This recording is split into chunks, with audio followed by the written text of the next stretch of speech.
Talk Show. Very glad that you are with us this hour. We've covered a lot of ground today, and I'm if you've missed any of it, I hope you can go back and play catch up here a little bit, because I tell you what, I brag that the Show Me Institute does some good work over there in St. Louis, showmeinstitute.org, but they went down and did an interview with the state auditor over the abuse of these transportation tax districts.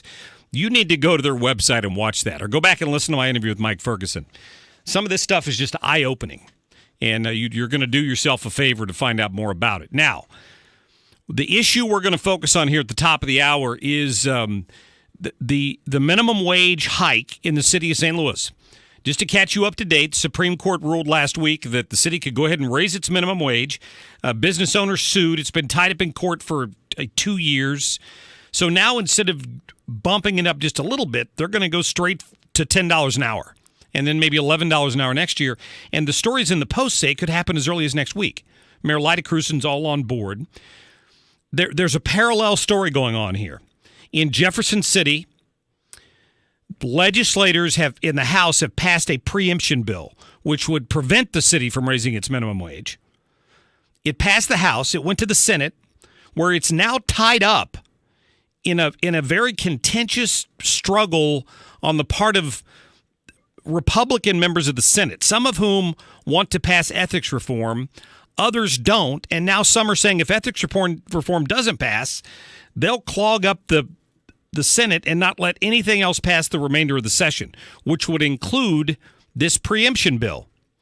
So I say all that to bring you up to date, to tell you that, in my personal opinion, that leaves St. Louis teetering on the edge of a little bit of a financial disaster, because this minimum wage hike might go into effect.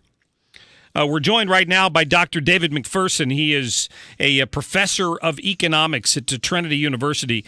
Professor, thanks for joining us today. Oh, thank you for having me. Yeah, I appreciate you being available and making some time for me. I found your study that you did on the St. Louis minimum wage issue on the Employment Policies Institute, and this is pretty fascinating. I know you guys just released this last month. I hope somebody at City Hall would pay attention to it, but I fear that they haven't. Yeah, I suspect you're right. These minimum wage laws are often passed by the public as well as city councils pretty readily. Let's talk about the impact that you discovered here, along with your fellow researcher, Dr. William Even from Miami University. What's the immediate cost to the city if they go ahead and force businesses to pay $10 an hour minimum wage? Well, we did our analysis on $11. Okay, okay. It's about approximately 1,000 jobs will be lost. And I know you sort of took a look at which industries are likely to get hit first, and you kind of broke it down by gender and age and that sort of thing. Kind of hit the highlights for me. What do you think the impact is going to be if indeed they raise this thing to $11 an hour? Well, what's going to happen is that you're going to have younger people, who 16 to 19-year-olds are more likely than any other group to lose their job, because they're the ones most likely to be earning the minimum wage. Also, it'll be disproportionately female, like it is in other locales, as well as less educated workers. And also in terms of industries, they're more likely to be in leisure and food service, as well as retail. Those are the two big sectors. That's going to account for over half of all the job loss, about 2/3, in fact. Yeah, your study estimated that about 25,500 employees in St. Louis would be affected. They would have their wages affected by an $11 minimum wage. So it would bump them up. But does that number include those above minimum wage who would also have to get a bump? No, it does not. So it goes right up to the $11 an hour, not somebody who earns $11.01. So in the extent that we're not adjusting for that, we're probably understating the job loss. Yeah, I wondered about that, because I'm assuming if somebody's making $750 and somebody else is making $850, everybody's got. I mean, it's a rising ship. I would assume, because you mentioned the leisure industry and the food service industry, some of those jobs are going to be lost probably to automation, maybe in fast food, I'm thinking. Yeah, there's actually evidence that fast food chains are, in fact, using more automation, like McDonald's with their kiosks. And I'm sure, no doubt, due to the rises in minimum wages. And so they'll automate as much as they can because it's cheaper.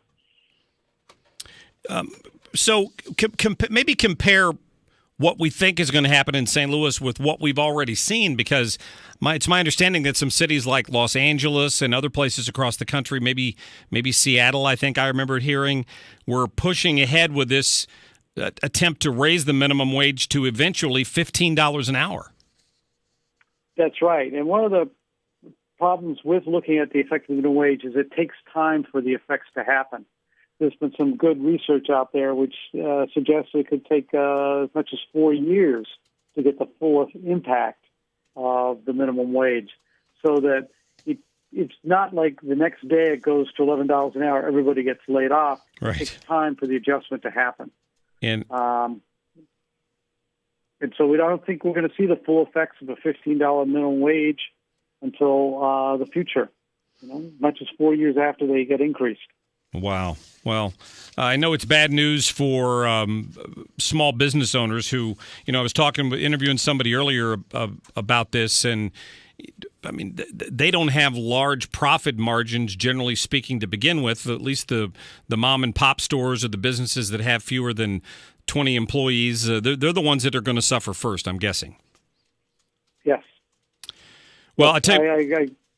Go ahead. No, go ahead, please. You're right.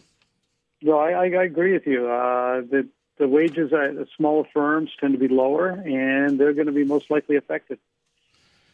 Where's the best place for people to go and read this policy brief? Is it the Employment Policies Institute, or do you have another website they could go to? That's the best place, Employment Policy Institute. Yeah. They've got the nice, pretty graphs and all that. Yeah, it really, I mean, honestly, it's a 2-page brief, and I'm sure that the study was much longer than that, but they kind of broke down what Doctors Macpherson and even used here to come to these conclusions, and it's right there in black and white. I mean, you don't have to have a PhD to read this and understand what it could potentially do to a lot of employees here in St. Louis if this thing gets pushed through. I agree. Dr. Macpherson, thank you so much for your time. That's Dr. David Macpherson from Trinity University. Have a great day, sir. Thank you. Thank you. Very, very good. I wanted you to hear it straight from his mouth. I mean, I could have just read their brief to you, but they break this down by job loss. So as you heard him say, it's estimated 25,758 employees in St. Louis would be immediately affected by having their wage raised to $11 at the minimum wage level. And that didn't include the people all above them whose wages would have to go up accordingly because they'd suddenly be bypassed by the least trained person in the company. And he admitted that the job loss is probably underestimated as a result if you add that in. But they're immediately estimating 1,000 people would lose their jobs right off the bat. Okay? 69% of those are going to come among people with no more than a high school degree. It's likely to hit women more than men. Young employees, those with less education, are more likely to work in industries with razor-thin profit margins, most affected by minimum wage increases. It's just eye-opening to read this, and it stuns me that the groups that push for this, they don't care. They don't want to hear this because this is something that they don't use common sense when they push for policies like this. They want to ignore Economics 101 and say, well, this makes me feel good to see this person making $3 more per hour, regardless of the impact on the local economy. And Lyda Crewson came out in the Post article I read and applauded the decision by the court and basically said that they would try to pretty much take credit for it and said that they would try to raise it as soon as possible. which brings us to our next issue. So let me repeat this for you, and maybe I can get Liz to try to put a link up here for me. The Employment Policies Institute. If you go to the Employment Policies Institute website, right on the front of it is a link to the impact of an $11 minimum wage in St. Louis. Go read it for yourself. Don't take my word for it. If you don't believe my math, go read it from 2 PhDs who studied it. And then email a copy of the link to anybody you know who works at St. Louis City Hall or some of the aldermen who voted for this nonsense to begin with. This is why cities across the country who were dominated by Democrats and have been for 40 and 50 years are in the economic shape they're in today. It just doesn't help. It just doesn't make any sense.